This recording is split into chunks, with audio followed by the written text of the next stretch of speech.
Welcome to the ATB Project. You're with your host, Jeff Deutsch. Today, I've got Dylan with me. Dylan, thank you for spending a bit of extra time with me. This is the Q&A on FIFA. Now, for our normal listeners, if you've wandered here by mistake, stick around. You might find this interesting. If you're into video games, specifically if you're into FIFA, then here I am as a hack FIFA tragic who loves playing video games and has found FIFA and actually really enjoy playing it, with Dylan, who is a professional esports FIFA player. Now, Dylan, I'm going to ask you just my own questions. Next time we have you back on, we're going to ask some of the audience to ask some questions as well too. But, mate, just a little bit about me so that the audience can actually understand just how passionate I am about video games. I mean, I discovered my first video game at the age of about 6 in Opawa, Christchurch, New Zealand, in a fish and chip shop. I found the Space Invaders game, and I sat there and I listened to the puke, puke, you know, like that sound.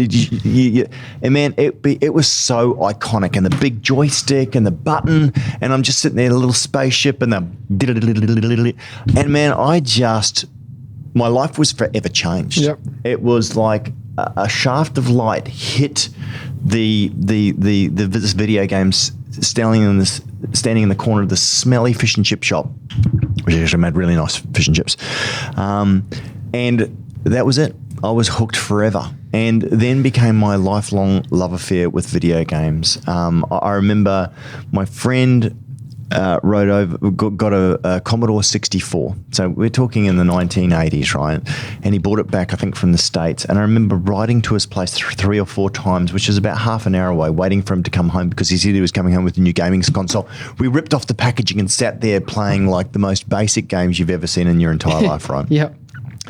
So, mate, FIFA. I mean, you're in it. You're professional. You're doing it. I've got some questions for you. Sure. All right. So, what are the most important fundamental skills that you would recommend to your everyday sort of player that's trying to improve? Is it a mindset? Is it a skill? Is it a basic? I mean, I know that's quite a broad question, but you probably get asked this all the time. What comes to mind in terms of how does the average punter improve his game? Well, I've always said this, it's 50% mentality, it's 50% skill. Okay, so the skill side of things, I always recommend, and it's something I always focus on with, my my clients in my coaching academy, is getting the basics down pat. This is the most important thing. You know, you need to crawl before you walk. Yeah. Okay, so essentially, what I always try and teach, what I always try and stress is you need to get the basics of dribbling, passing angles, getting shooting angles, not rushing, taking your time, things like,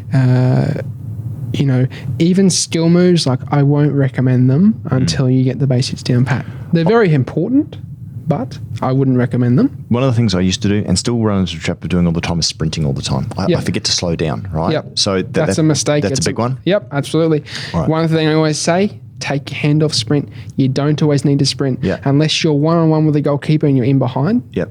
I wouldn't sprint. Because yeah, go on. Yeah, simply because if you're sprinting in the midfield, or if you're sprinting near the pressure, the touch they're taking compared to when you're in control, when you're dribbling, is too big. It's way... Yeah, right. The ball goes forward too far. Absolutely. Yeah. The gap between the player and the ball is way too large when you're sprinting, which means you're more susceptible to having the ball tackled off you. Yep. And where would you rate, and I appreciate patches and all the rest of this, changes and all the rest of it, but as far as passing is concerned, I know that you're more of a direct A for in Xbox, but as opposed to using through balls. You only use through balls when it's in the last line of defense. Is that right? No, you should only use through balls when the through ball is going to work 100% of the time, and that is usually when there is no defender in sight. Right. Okay, and that's because this year in FIFA 22, you compare it to previous years, when you through ball, it goes closer to the defender than it does to your attacker. Yeah. It's a glitch. Yeah. Okay. It's annoying with the new patch too. The defenders seem to be like superhuman now as well. I don't know if you've noticed that. Not so much. I'm trying to bang through balls and they're closing it off. And I know that they've made them wider, so it should be easier, but it's actually, I think it's got harder. But anyway, that's maybe just... Honestly, my number one tip is don't do a through ball. Don't do through ball? No. Right. Build it up. What about tiki-taka? Because a few years ago, that was kind of the meta, right? Sure. I mean, you know, so you slow things down, turn pass backwards, pass forward. I know that you use the wing a lot and sort of your drag, because the defense sort of drags out to that side. Drags out, and then your people sort of get space, like your team absolutely. gets space. Yeah, and it's the same concept as real football. Yeah. You know, real football, you take the ball to the wing, the defense is going to slide that way. Yeah. And gaps will open central in the centre areas of the pitch. Yeah. So it's the same with FIFA. You take the ball to the wing. What happens is the AI defence will drag you out to that side. Same as, you know, the players he's controlling, he's going to be going towards you. So he's going to be going towards the wing. What happens is the defence will slide to one side. Your attackers will then be able to be more free on the opposite side. So you can quickly bring it into the centre where the space opens up. You can then turn, pass again, tiki-taka passing, whatever it is. Something that allows you to get the ball into the centre of the pitch quite quickly. Yeah. And I'll just use regular passing. Do you use driven pass much? No. No. No.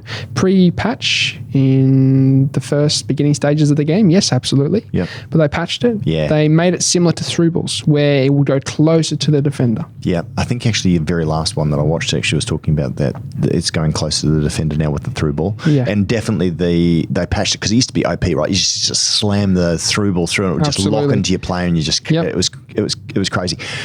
Do you recommend that all your players use the same formation that you do as in 4-2-2, or are you open, or do you allow players to sort of find the skill set that works for them? I allow them to use what works for them. They need to find their own style. They need to find their own way of playing the game. Some people want to learn what I'm doing, how I'm playing, so I will teach them. Yep. But I usually say try and discover yourself first. Because they talk about the meta being, at the moment, I think they're saying it's 3-5-2. I've tried it. Actually works pretty well at the moment. Yeah, that was from the E-Premier League. Right. Because there was a guy who won it. He was using the 3-5-2. Yeah. And yeah, look, it might work for some people, but it won't work for others. How often do you spend looking and revising after the patch and trying new formations or trying new things? Like how much is that part of your game? I'll play a good 10 to 20 games and I'll test it out and I'll make my own judgment, and I won't look at what other reviews are until I've made my own. I like that. Yep. That's really smart, because otherwise you don't want confirmation bias, right? Like someone that you respect and they say something. Absolutely. I don't have time for that. I'm going to listen to you. Yeah. So in terms then of formations, I mean, I really like the Christmas tree formation. I think is that the 4-1-2-1-2? Boris Legend's using it. It's a yes, I know, the 4-3-2-1. Yes, where you've got the left and white ring, but they're relatively narrow. And then I actually use. I was using 3 very defensive players. I was actually using Tonali, the new the blue card, the birthday. For birthday, I was using Caligari. He's awesome, by the way. I freaking love that card. Yeah. Hard to make fit into your team. And I was also using, and I've changed him out now, but I was using Savic. Freaking tall. Savage, yep. Yeah, and a bit slow, but really great dribbling and not bad long shots when you put, I think I put Hawk on him anyway, but I found that I could really press the centre area and cause problems using, again, your second man defence, but I was probably overusing it and creating gaps where people were sort of getting past me. But in terms of that formation, I mean, obviously it depends on the style because there's a lot of things here, but where do you rate your top sort of 5 formations? And I appreciate that you've already said on your podcast, on your channel, that you like the 4-2-2. And what are the other ones that you use, and when do you use them?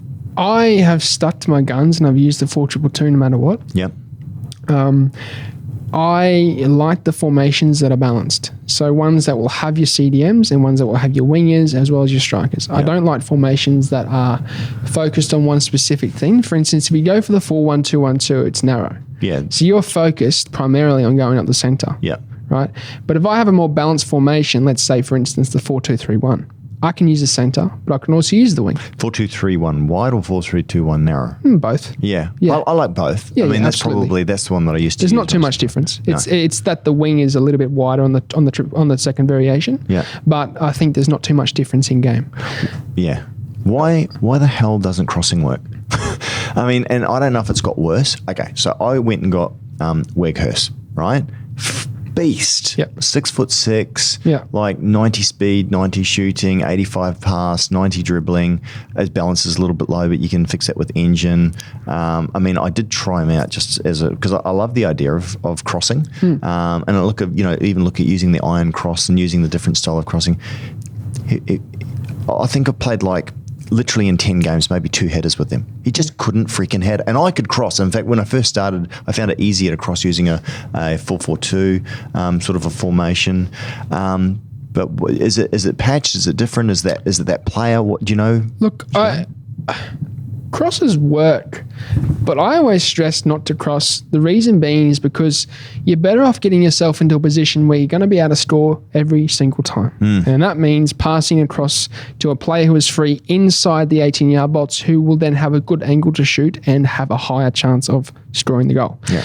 I've always said FIFA is a percentage game. We need to look at percentages and the likelihood of you getting that shot off and actually scoring that goal. Yeah. When you cross the ball, even though you might have a 50-50 chance of winning that header, number one, the first thing is you have 50-50 chance of winning that header. Yeah. So the defender is up against your attacker. Even if he's 6'6" and say you're playing up against a 6 foot defender. Sure, he might have 60-40%. But it doesn't, and I'm that's agreeing with you. winning the header. I'm agreeing with you. Yeah, absolutely. Yeah, and then you've got to get it in the back of the net. That's it. That's winning the header. Number two, you've got to aim it on target. Yeah. Okay. Headers are harder to aim this year because of the competitive master switch setting, which EA have forced us to use, which I don't mind. It sort of adds a skill gap. Yep. But basically, they've turned off automatic header aiming. So it won't always go on target. It will be depending on how, what the angle you are pointing with the left stick. And then number three is the power. You need to get enough power on the header that it's not going to drop short to the goalkeeper to make an easy save, or it's not going to go over the bar. But if I take the ball from the wing, pass it into the center, into a player who is free in the 18-yard box, and he has a one-on-one shooting opportunity with the goalkeeper, it's going to go in 80 to 20% of the time. Yeah. Whereas all those things are against you when you're crossing. So I agree. I have in any year, not even FIFA 19 when crosses were overpowered. Yeah. Yep. I never crossed. Yeah. Right. I kept the ball. Yeah. If you keep the ball, they can't attack you. Yeah, well, it frustrates me, and again, because I like the idea of it, right? Yeah, I mean, like 6'6", and even Savage, I think 6'3", or Ibrahimovic 6'5". Doesn't matter. Yeah, you can be whipping. And I've got 99 on my crossing, and even a relatively high vision. Yeah. Now, whereas when I was playing that Christmas tree, and I've got Mkhitaryan. I love how you call it the Christmas tree. Yeah. I've never heard that before. Sorry, cool. yeah. I think it's Boris Legend. Really? Yeah, and also I keep calling everyone Chad. I like him, Boris Legend. He is cool. Like he's Swiss, I think. Anyway, Swedish, I think. Sweet, is he? Yeah. Sorry, Boris, if you're listening. He's a super nice guy anyway. Yeah. And I love the way he says Chad. I call my son Chad now. And even my wife, I'm calling her Trixie because I looked it up. Trixie is do you know this? I didn't know that. I did he's laughing because I call everyone Chad downstairs. Come on, Chad.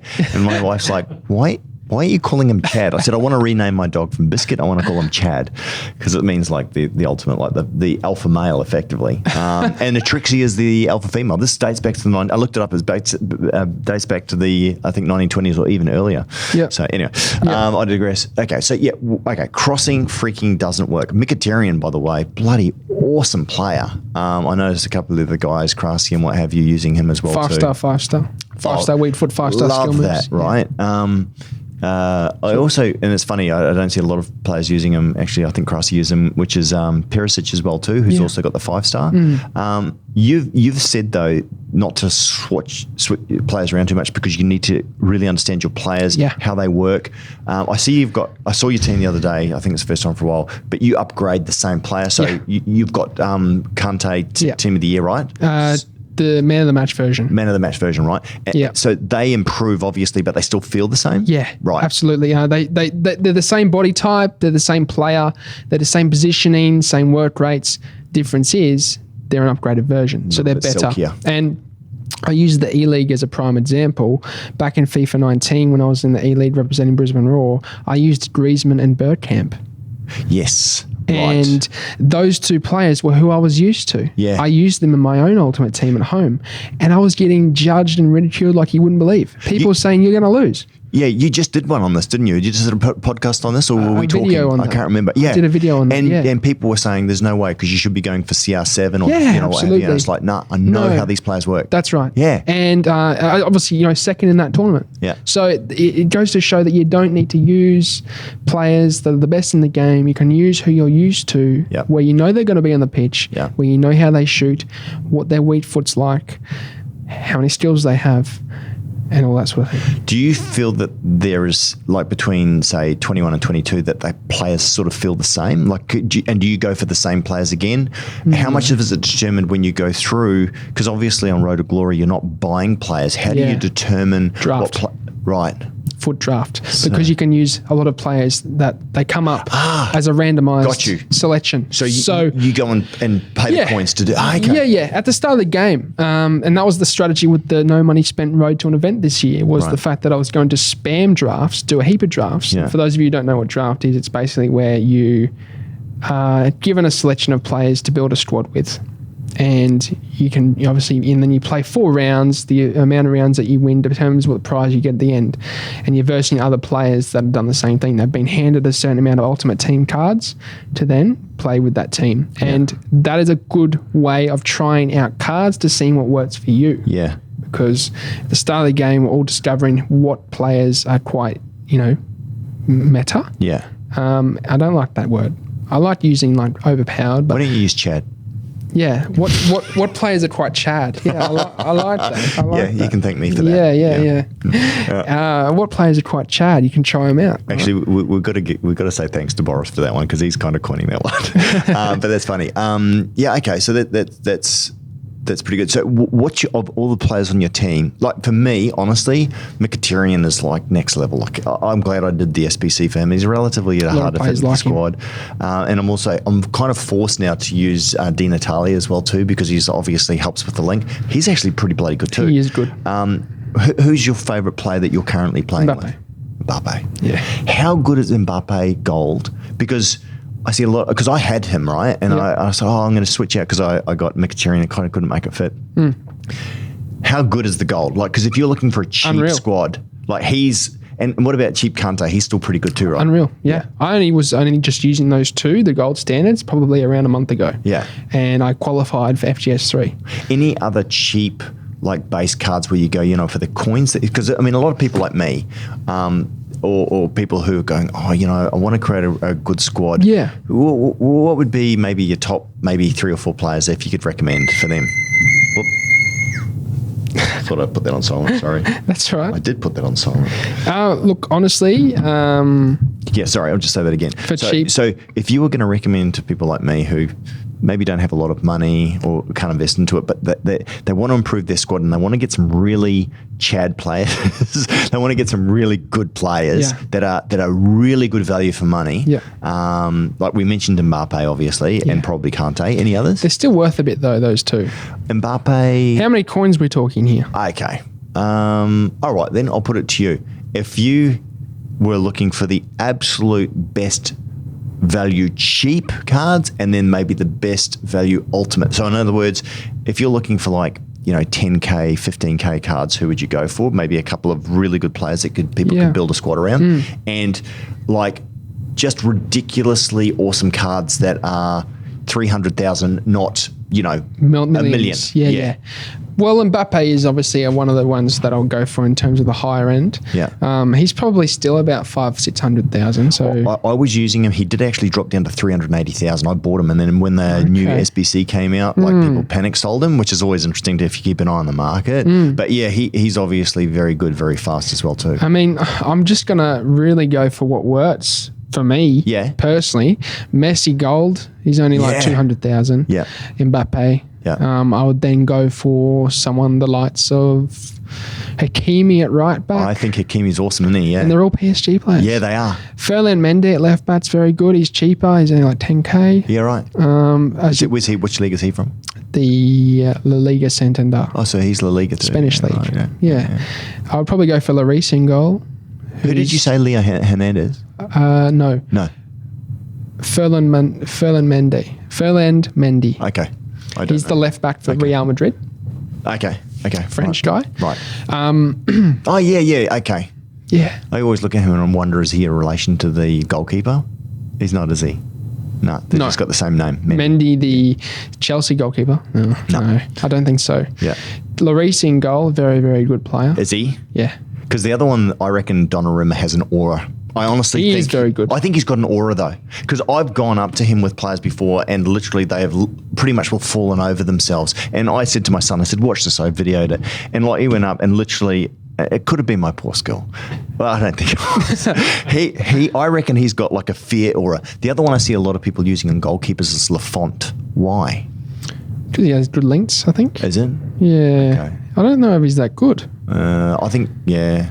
Honestly, yeah, I don't know. Lloris and the Donnarumma would be the two I'd pick. For the icon, Czech, do you reckon Czech's good? Because I see a lot of players using Van der Czech. Sar. Van der Sar. Unreal. Is he who you use? broken. I was looking at you, so I'm going to copy that because Yeah. I need to use an He's icon. worth about 500,000 See, for a I've goalkeeper. got Casellas, but I think I made a mistake and should have gone for Czech because he's too short.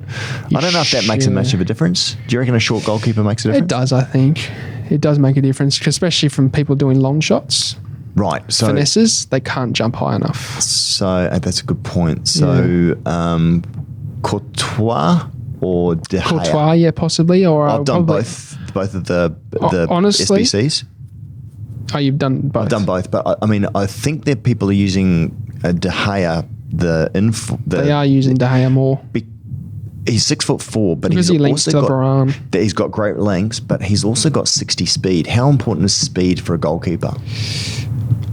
I think it's important in situations where you're wanting to rush, but other than that, nothing much. Isn't it? Because I look at, if you put glove on most of the goalkeepers, you can take a relatively good card and make it bloody awesome because we don't really care about kicking so much, do you? I don't ever kick. I always pass out anyway, right? That's it. And, you know, I just wondered if speed was important. So you don't think it's that important? No. Okay. I don't. No. Unless you're rushing out and trying to clear. Yep. Sometimes it can save you. Okay. But you shouldn't be getting into the situation where you need to do that. You need to work on your defence. How important is, I mean, there's a fair amount of goalkeeper questions here. Did you move your goalkeeper? Do I move him? Yeah. Yeah. Yeah. That's really important for defending? It's important for last ditch, attempts to try and save a shot. Yeah. I don't know how to do. You push down the right stick? You push down the right stick and move it, yeah. How do you do that and then control your defenders at the same time? Do you use second man defend then? It's something that takes practice, basically. You need to practice. Damn it. Yeah, you need to practice knowing who you have control of in the defence and then also looking at your goalkeeper and moving him at the same time. I guarantee you, of the people listening to this who are like me, who are probably, play, and they are, maybe not getting into rivals or anything like that, but just sort of, we don't know how to move our goalkeeper. And you probably picked that right. You probably smashed those guys. Honestly, it's not the most important thing. Isn't it? No, it would probably be the last thing I'd teach you if you're in the academy. Okay, that's interesting to know. Yeah, it's not gonna. I want to get you to the point where you don't need to worry about moving your goalkeeper because he hasn't got him behind. Yeah. So I want to get you to the point where I can make you defend, so that you can, stop them from getting into those one-on-one goalkeeper situations.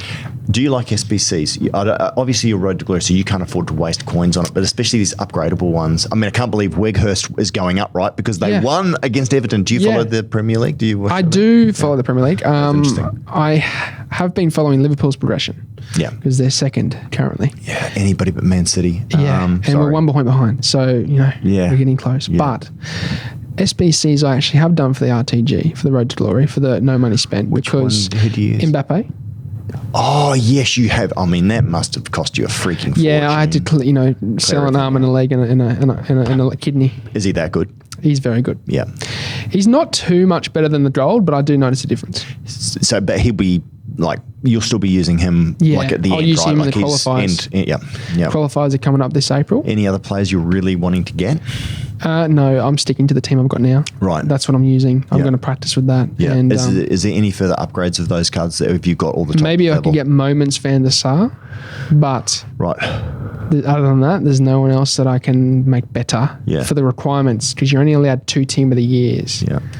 So I've stuck. Otherwise, I'd have Team of the Year Kante if I could afford him. Probably not. So I'm probably good that I've got the man of the match, the 94. Yeah. Yeah. How much is he? About 900,000.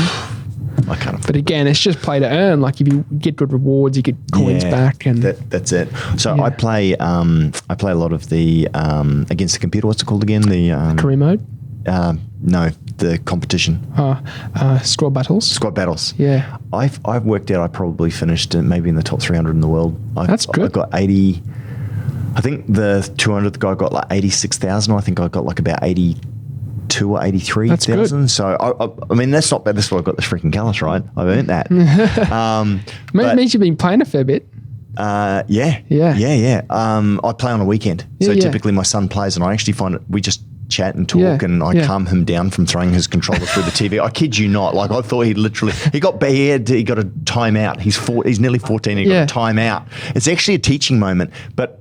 My other son plays his Nintendo Switch, and so we're upstairs, and my wife does a lot of art. She's always doing art, so it's just an opportunity for us to bond. And then, we've got football in the morning, basketball in the afternoon, so there's a bit of time. So I do spend a couple of hours with him. Yep. My wife also goes to bed super early, and so I'm sitting there going, well, I can watch a movie, or I can play some FIFA. But yeah, I did play online, and I smashed a guy so bad that he turned around and kicked the ball into his own goal and quit. But Clayton said to me, he goes, it was probably like a 9-year-old dad. I hope you feel proud. Yeah. So yeah, I don't care. I do feel good. I beat him. So anything else in terms of, and I just wanted to make this sort of nice and short and sweet, and some of the questions that I wanted to know as well too. And next time you come back, Dylan, what we'll do is we'll get some of our guys to write in questions that they've always wanted to know. Yeah. Anything else you want to share that you think's interesting? I mean, I guess you live and breathe it all the time, but I mean, is there anything that people overlook or don't think about, especially when they're at sort of my level? Any advice you'd give to younger self? Just think of me as younger self. The one thing I would have loved to have known back in the day was tricks to improve mentality when playing. Yeah. And all I had to do was just tell myself that it's just a game, and if you lose, it doesn't matter. Yeah. You're not in danger. Because people get anxious over it. Like they get real uptight, and I'm just like, see, you got to work on really trying to focus on, just staying calm. Other tricks that I will do is basically if you're feeling flustered and you're feeling under pressure and your opponent is pummeling you and he's getting a lot of shots off, and you keep just making save after save after save, and you're thinking, well, I'm going to concede soon. Pause the game and take 45 seconds. Pause it again if you need some more time. Take another 45 seconds to cool down and just cool your head. It's a trick I teach my people in the academy, and it has been working, especially for the younger guys. They're sort of, right? That's it. They can't control them. So I'm trying to help them control their emotions by saying, look, just pause the game. Another thing I'll do is people in Ultimate Team will load up to a screen and they'll see the squad. Yeah, you don't watch it, do you? I don't necessarily watch it. So I'm at the point now where I'm good enough not to worry about who it is. Yeah. But I would have loved to have known this trick. And in terms of, the trick is just do not look at the squad. Look away, because you're going to have two outcomes of looking at the squad. Yep. The two outcomes are, oh, yes, I'm going to win. Look at his team. The second outcome is, I'm going to lose. Look at his team. So there's two mentalities that you're going to come into the game with. It's either I'm going to win or I'm going to lose. Yeah. Both are not good. Yeah. Because going into a game thinking you're going to win, you're not going to win because you're not playing your game style. You're not playing the way that you would usually play. You're not going in clear-headed with a clear head. If you go in thinking you're going to lose, you're going to lose because you self-doubt. You're not confident. So the two outcomes from looking at the squad are negative. So don't look at the squad. Go in with a clear mind. I remember back in FIFA 19 when I was really starting to try and figure out how I can become to that next level at pro and qualify for events. And basically I got to a point where I said to myself, what's the thing that throws me off the most? It's when I look at who it is I'm versing. Yeah. So don't look at who it is. And I was able to concentrate a lot more at least after that. Yeah. And not worry about who I was versing, play my own game style, play my own game. One more thing I did was not really necessarily look at the connection, because people look at the connection and start blaming it. I was going to ask you about the connection. How often do you get bad connections? I mean, I was playing on that game where I won, and again, I'm not a big player against other players. Yeah. I just, I haven't invested into that route. But got the ball, I think, with Perisic, dribbled through, pushed the shoot button. It sort of lagged out, went through, scored the goal, and then he was on the other side, all in one sort of. Ooh. It was weird. It wigged out for like literally probably a second and a half, 2 seconds. Yeah. But I actually scored the goal in the glitch because Yeah. I actually. How often do you get that? I mean, Well, my son plays and he's complaining about bad connections all the time, and we've got 100 megabit speed at home. Like, so it's, I don't know what's going on. Yeah. It can be connection to the servers. Right. That can impact on that. But what I will say is I used to live in Townsville, Yeah. right? Obviously. Connection to Sydney servers is quite far away. Yeah. We're in Brisbane now, it's quite good. Yeah. So I'm not struggling as much. But having said that, I learned to play in bad connection. So It's like if you have training a bad connection, altitude. If you're climbing Mount Everest and you start living at the highest peak, you're going to adapt. If you have a bad connection, don't blame it.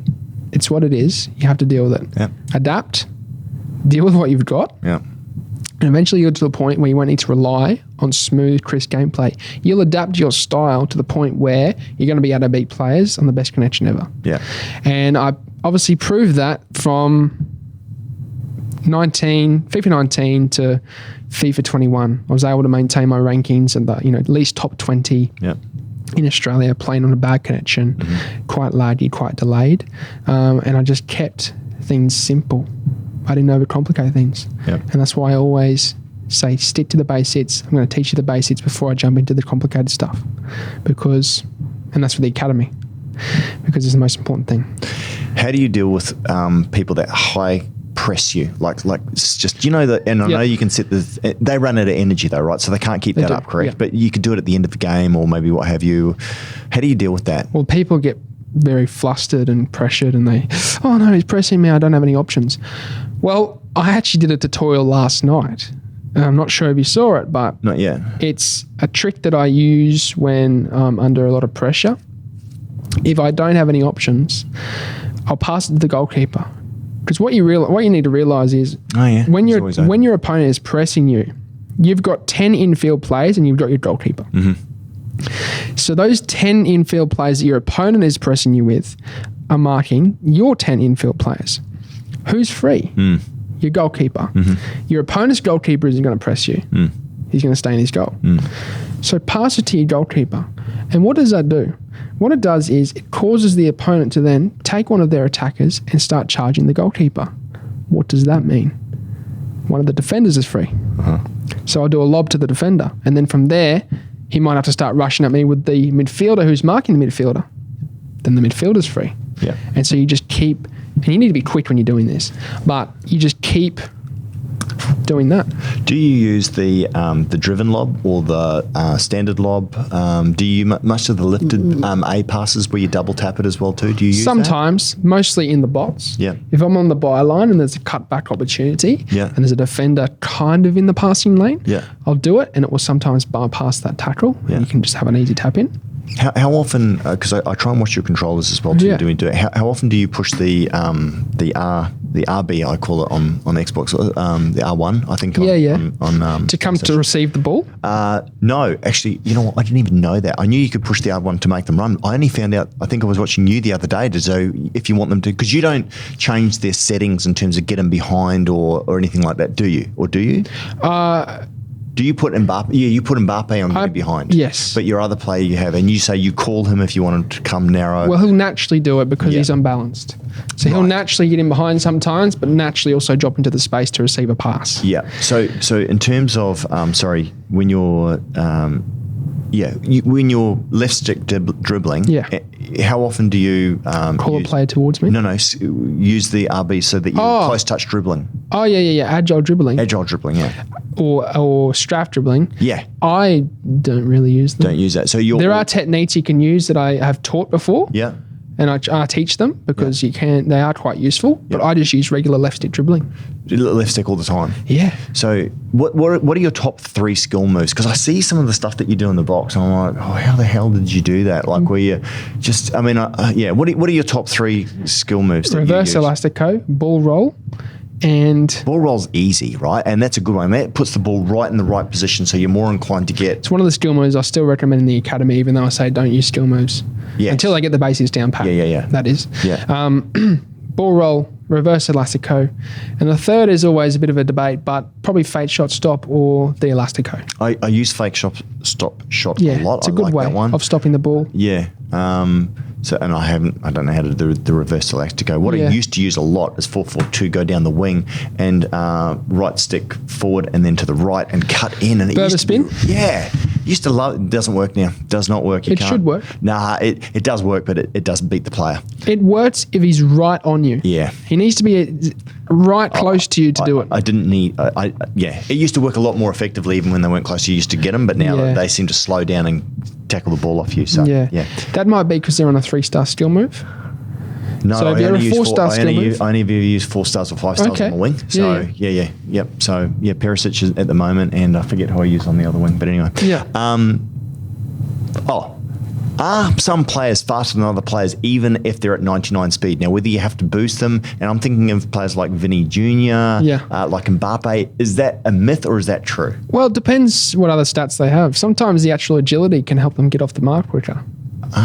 See, things like that, like stats like you might have 99 pace, but does he have 99 sprint speed but only 94 acceleration? I understand. If you're 99 maxed out on that side of things, whether it's natural speed, like, whether it's natural in the card, or if it's, augmented by Hunter or Hawk or something like that. Do you know? I do know that, sometimes if you put a chem style on, it might increase. Like, let's say, for instance, as I said for the example, you got 99 sprint speed and 94 acceleration to make 99. Sometimes EA's stats aren't always calculated the best, but some, 94 acceleration to make 99 speed overall. Yeah. If you add a Hunter or a Hawk, it might increase that acceleration to 99. Yeah. And is that a true 99? Did that just stop? Something just beeped. Oh, ignore that. That's my bad. Okay, sorry. Yeah, I believe so. I think it is. Yeah. Okay. Is Vinny Jr. that fast? He seems pretty. I mean, like I see him on the field. He looks silky smooth and slick, and I don't know. I think he's pretty quick. Yeah.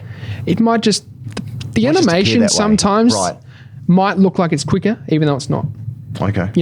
So the way they run, like Mbappe's running style, because they have hypermotion in the game. So it tailors to their real life running style. Yeah. Mbappe's running style looks super quick, even though it might be quicker than someone else. Right. Okay. Yeah. That makes sense. Yeah. Okay. That was all the questions I had. Okay. So I'm going to be a better player for that now. No, thanks, Dylan. I appreciate that, mate. It's always interesting. Yeah, so I've got bloody Weghurst. I spent a lot of money on him, and I really don't enjoy playing with him. I reckon he's a bit of a truck, to be honest, and I don't think he works. So I'm going back to the other ones that I've been using, which I think Mkhitaryan's bloody awesome. How many games have you played with him? Probably, about 10. Sometimes you need to give it time. Yeah. So I'd give it 20 or 30. He just feels clunky. He just seems a step behind the other players. I mean, Mkhitaryan is pretty awesome as well too, I've got to say, but because that height doesn't really translate to additional goals, even his strength, I mean, his strength is good, don't get me wrong, but it's, I don't know. I've still got this footage of where I had Ibrahimovic one year, and literally he went over to the player and bashed him off the ball. This is probably FIFA 18 or something. Yeah. And then just proceeded to just launch into it. He literally knocked the guy off the ball. It's like the real Ibra. He seems to do backflips and everything like that. It was bloody awesome. But anyway, mate, thanks for that. I appreciate it. Interesting to sort of get the professional lowdown. All the questions I've sort of wanted to know the answers to. That obviously you're going to know. So thanks, Eve. You have any more next time? Well, I will. Don't hesitate. But again, Dylan, for people who want to learn more about you, your channels and your coaching, let them know. Cool. I'm obviously coaching on my academy, which can be found on Patreon. And if you're not looking at getting into the academy, I'm doing a heap of free content on YouTube, teaching you guys how to get better at FIFA, etc., etc. And that's on AussieFifa as the tag, and also on Instagram as well. You can check me out over there at Dylan_Baines_AFHD.